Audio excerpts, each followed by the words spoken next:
Talk about clearing the system, Secretary. Let's go to the jugular. Doon po sa aming pagdinig sa Blue Ribbon, there was an instance where I asked your predecessor, uh, what are the things that are being placed above the net? Kaya nagbo-bloat yung budget natin. He was talking about allocables, was talking about leadership and unprogrammed, and then the FLRs, which happened after the BICAM. Ang karaniwan na yun, it's always the difference between the NEP and the GAA. I was able to calculate from what he told me at that time. I was able to summarize at least 1 trillion pesos over and above the ceilings indicated in the NEP. So, Mr. Chair, dito po sa 2026 proposed expenditure program of DPWH, nagkaroon ng revision from 880 million, billion ba to o million? 880 billion to only 624, or all in all 625.7 billion. So, nawala na ba yung sabi ko rito, taba ito eh. Kumbaga, Mr. Chair, sa katawan ng tao eh. 1 trillion peso additional to the ceilings already indicated in the NEP is 2 months. Parang ang sabi ko eh, taba na ng tao yun eh. Pag hindi natin inalis yung taba ng tao, ikamamatay niya yun eh. So, ano ang presumption dito, Mr. Chair? Sa 625.7, nawala na po ba yung binabanggit natin?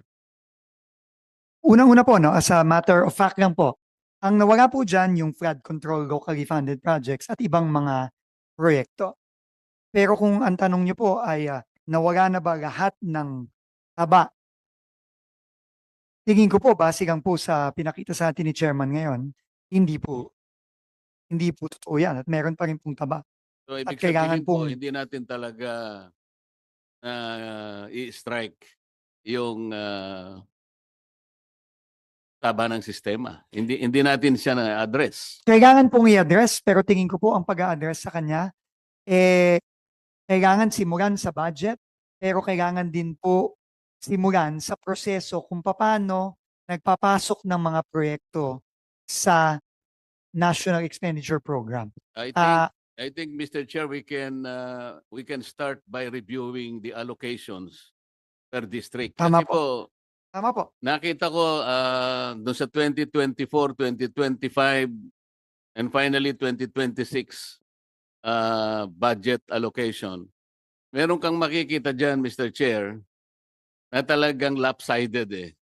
Merong bigla na lang magkakaroon sa isang district as much as 5 billion to 11 billion, samantalang iba at least 1 billion. Hindi ko maintindihan yung philosophy behind that eh. Sa palagay ko, yung nakapark dyan at saka yung taba-taba dyan, nandyan lamang yan eh. So unless and until we are able to justify bakit halimbawa ang isang distrito na napakaliit compared to other districts, wala naman significant na difference yung dalawang districts eh. Pero makikita mo, 11 billion yung isa is only 3 billion. I don't think that is justified. So, kailangan po siguro nating suyurin, Mr. Chair. Hanggat hindi po natin nagagawa yon, hindi po mawawala yung taba. Pagkatapos yung leadership, Mr. Chair, ako po, nagtagal po ako sa House of Representatives. Eh. Mabuti na lang, party list lang ako. Hindi ko po minamalit ang party list.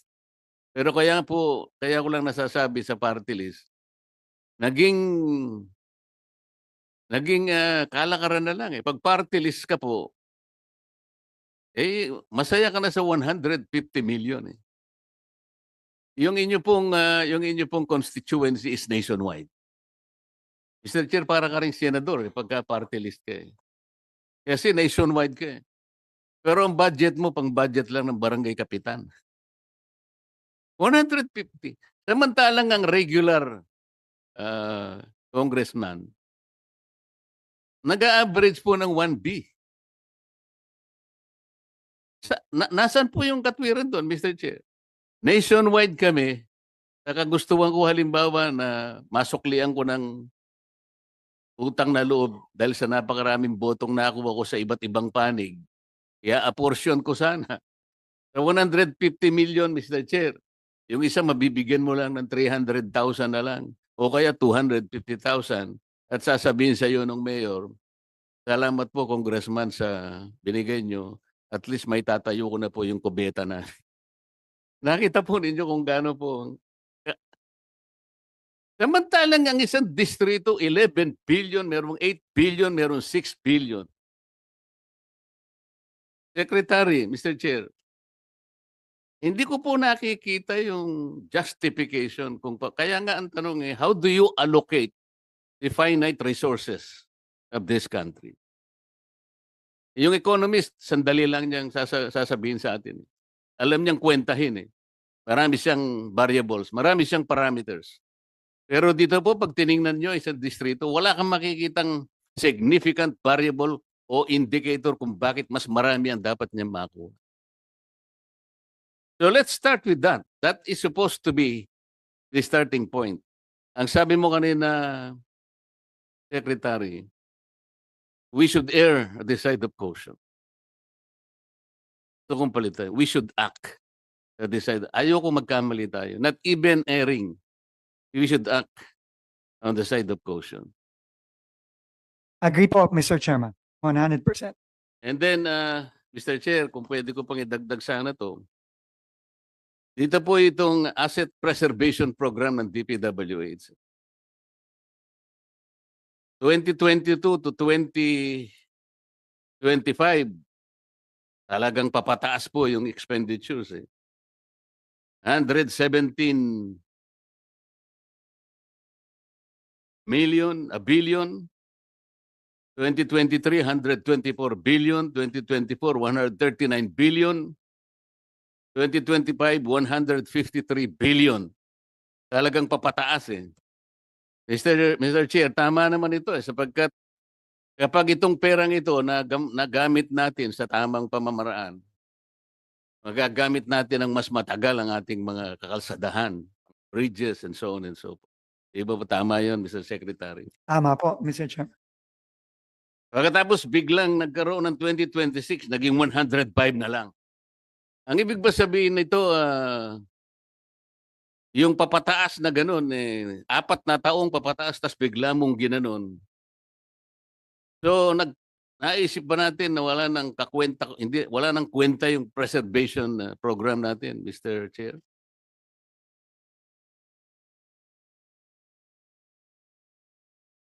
Mr. Chairman, no, in fairness po, no, yung original po ay 105 billion. Pero itinaas po ito to 115. 123. 115 po. 115 lang po. Hindi po 123. Hindi, sa record ko po kasi 123. Ang final po ata na HGAB ay 115, Mr. Chairman. Pero tumaas pa rin po ng 10 bilyon. So, mababa pa rin kesa doon sa Mababa pa rin po. trajectory na nangyari Tama po. in the last 4 years. Tama po. So, ang assumption po ba rito ay hindi na natin talaga iniisip na i-preserve yung ating mga assets? Hindi naman po ganon ang sinasabi sa akin ng mga kasamahan ko. Ang ito lang po talaga, ang unang-una, ito po ang in-approve lang ng Department of Budget and Management nung sinabmit ng DPWH sa kanya ang asset preservation. In fact, ang in-approve lang po 105 at ito po ay nataasan ng konti ng HGAB to 115. Pero tama po kayo, kailangan po talaga humabol. No, kasi like ngayon po, no, ang dami po nating mga tulay na nagkakaproblema. Kasama na po halimbawa ang San Juanico, yung bumagsak na tulay sa Cagayan. No, so ito po lahat ay dapat kasama sa asset preservation program natin na unfortunately nababawasan po no itong mga nakaraang mga taon. Pero unfortunately din po, ito lang po ang in-approve. Pero we will welcome po kung itataas pa po lalo ito ng House ay ng Senate Finance Committee, Mr. Chairman. Sir Chair, akala ko yung isa po sa isasagot ninyo ay dahil sa karanasan din natin na ito pong laki ng perang ginamit natin. Halimbawa 2022, 117 billion. Pagkatapos sumunod na taon, 124 billion, 139 billion, hanggang umabot ng 153 billion. Pero hindi po natin nakita talaga na naging matagumpay po yung preservation ng ating mga assets, lalo na yung kalsada natin. Kasi marami po kaming nakita, lalo na po yung mga projects natin kung tawagin ay road slips, ano? Meron tayong mga landslide projects na yan, at saka yung slopes protection. Ang dami po, dapat makikita ninyo dyan dahil sa bago pa lang kayo, pero alam ko po na napakarami pong alingas-ngas sa departamento na yan. Dahil sa halimbawa po yung Rocknet halimbawa. Alam naman po natin meron kayong memorandum sa DPWH na kailangan either ASTO ang specifications ng Rocknet o kaya ASTM. Nagpalabas po kayo eh. Alam ko po, alam ko pa yung number ng inyo pong memorandum. Mr. Chairman, luma po ata na ano yan, no? Pero actually, para dito sa 2026, pinatanggal po natin lahat yan. No? Mabuti pinatanggal nyo kasi hindi naman sinusunod eh. Tama po. Alam po ninyo, ang standard ay ASTO o kaya ISTM. Pero ang ginagamit po pangkaraniwan, at ito'y nakita na natin sa maraming panig ng ating kapuluan, bibili sila ng Rocknet sa China. Ang presyo po ay halos 62% ang baba niya doon sa talagang dapat na gamitin. So Mr. Chair, dahil sa, dahil sa nung nagbidding sa ASTO yung nilagay niya, tsaka ASTM, napakataas na uri ng, napapangiti si Yusek Ador, alam niya ito eh. Pagkatapos bibili sa China, alam mo, Secretary, pati yung ginagamit na ilulubog horizontally at saka vertically, kumisan dapat 5 metro, Mr. Chair, ano? 1 metro na. Alam niyo yung Rocknet kung gaano katibay yung galing sa China? Parang binalot mo ng sapot ng gagamba, Secretary. Kaya po hindi na-preserve. Kaya po ang landslide, gano'n na lang po nangyayari. Kaya ang alam ko, kaya po siguro nyo binaba. Ang gusto ko sanang isagot yun, napansin po kasi namin, sobra-sobra talaga, pero hindi naman talaga nakatutulong para i-preserve yung assets na ating mga nagawa sa mga nakakarang mga panahon. Mr. Chairman, alam niyo po, na-mention niyo po yung Rocknet. Pero habang ako'y araw-araw na tumatagal sa departamento, lahat po ng sinasabi niyo, nakikita po natin on the ground. Ngayon lang po, meron pong bumagsak na kalye ngayon sa Bukidnon, kahapon. Yung Buda Road sa Bukidnon, papuntang Davao. Hindi po natin alam kung ano ang dahilan nun. Pwede pong earthquake ang dahilan, pwede pong landslide ang dahilan, pero pwede din pong kakulangan ng asset preservation ang dahilan. Dahil po itong kalyeng to 1999 pa ata o 2000. So 25 taon na yan. No? So marami po ganito, no? At very very unfortunate po itong mga pangyayaring ito. Pero kagaya nga ng sinabi ko kanina po nung sa aking opening statement pa lang, wala po ako dito. At madali po para sa akin siguro dahil isang buwan pa lang po ako siguro dito. Isang buwan at halos isang buwan at kalahati pa lang ako dito. Hindi po ako pumunta dito para idepensa itong mga nangyayari sa DPWH. Pero nandito po ako, ginagay po ako ng Pangulo dito at yun ang kabigin-biginan niya para po baguhin. Kaya po lahat po ng suggestion na ni Chairman na nakikita natin na obvious na may problema, talaga po dapat baguhin na natin ngayon. Kasi po, matagal na Naniniwala po ako ito. sa'yo. Naniniwala Matagal na ako po sa'yo, ito Secretary. nangyayari, hindi lang po ito ngayong taong ito. Sir Chairman, hindi lang po the last 3 years ito. Sabi nga po ni Senator Gigarda kanina, dekada na po ito. So, ako po, sabi ko nga po, nandito lang ho ako ng 2 taong kalahati. At hindi ko sasayangin yung oras na ginagay po sa akin dito ng Pangulo para lang makipaglokohan at hindi baguhin ito. So isang linggo ano, isang buwan ka pa lang sa Isang buwan pa lang po, departamento. mahigit. Opo. Alam mo, Mr. Chair, baka hindi niyo alam na si Secretary Dizon, kamag-anak ko ito eh. Dizon ako eh, sa aking ina. Taga-Angeles ang nanay ko, Dizon din siya. Kaya kung magtawag kami, pinsan. Isang buwan ka pa lang, pinsan. Pero yung bigote mo, hindi mo namumuti na eh. Ano kaya kung tumagal ka ng 6 months? Ako'y nalulungkot sa iyo eh. Alam kong gusto mong ayusin, alam kong gusto mong baguhin at magbago lahat ang problema ng departamento. At ako ay isa sa naniniwala sa kagustuhan mo na mabago mo ang maraming problema na kinasasangkutan mo ngayon. Kung matutulungan ka lang namin sana ng higit pa sa magagawa namin ngayon, ay gagawin namin. Alam ko naman ang ating chairman ay isa sa mga maasahan natin kung pag-uusapan ay yung paglilinis ng departamento. Tulad halimbawa, nung kami po ay naghihiring sa ibang komite, yung Philippine Science Agency, kaya pala ay may kakayahan na magbigay ng maraming pantulong sa mga iba't ibang ahensya ng ating pamahalaan. Alam din niya kung anong pwedeng itanim sa anong lugar. Meron yata silang mga technology na nakakalap o nagagamit, may mga equipment sila. Ang sabi ko sa kanila, Mr. Chair, Secretary, bakit hindi mo tulungan ng DPWH? Hirap na hirap sila. Isip-isipin mo ka ako, yung sumbong sa Pangulo na ginagamit nila ngayon ay nanggaling sa MYPS application. Dapat sana ang ginamit yung PCMA application. Kaya makikita po ninyo kako, pag kinumpara nyo yung dalawa, magkakaroon po kayo ng discrepancy ng coordinates.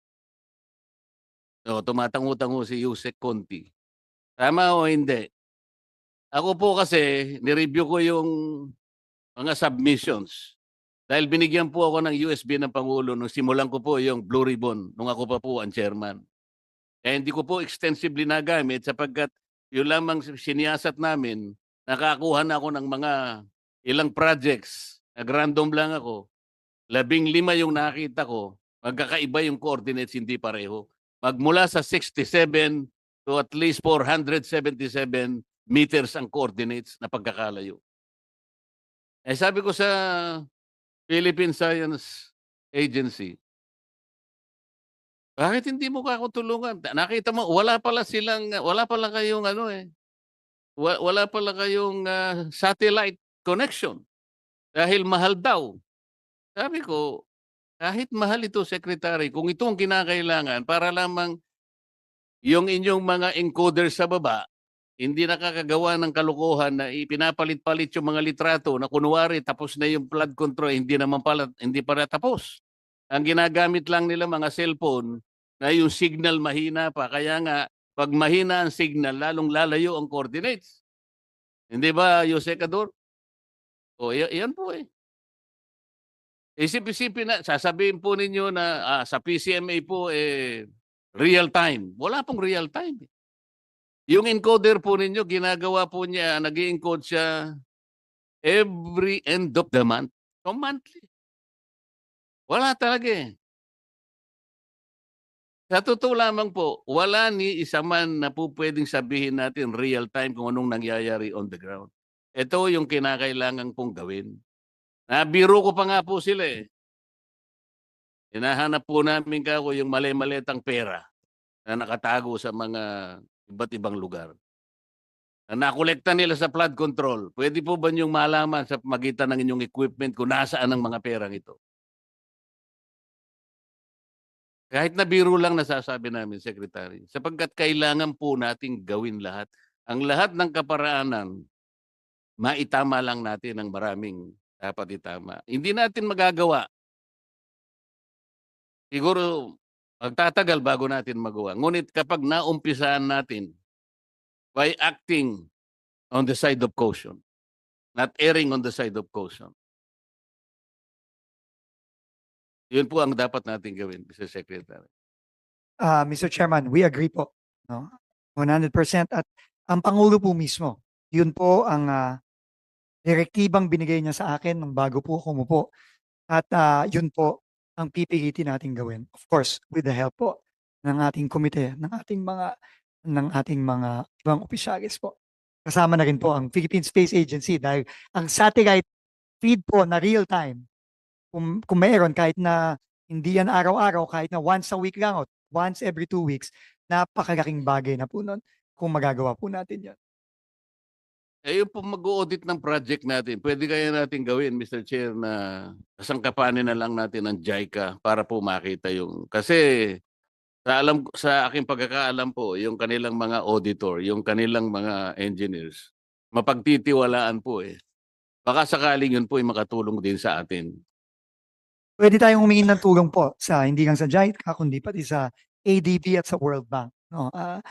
Tingin ko yan po ay posible, Mr. Chairman. Pwede ba natin i-consider, Mr. Chair, na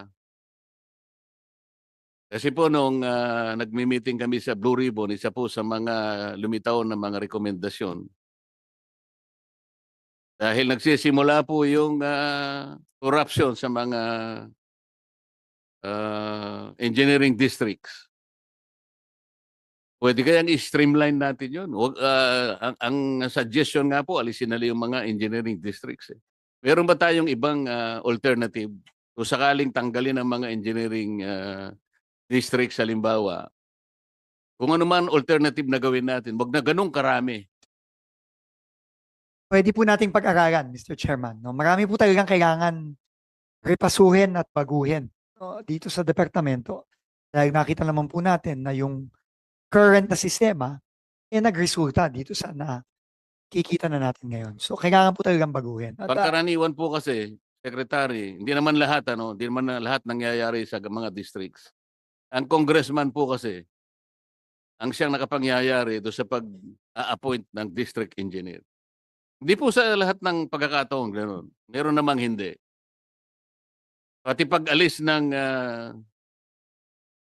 engineer o district engineer, nandun pa rin sa kapangyarihan ng kung sino man yung makapangyarihan ng congressman na yon.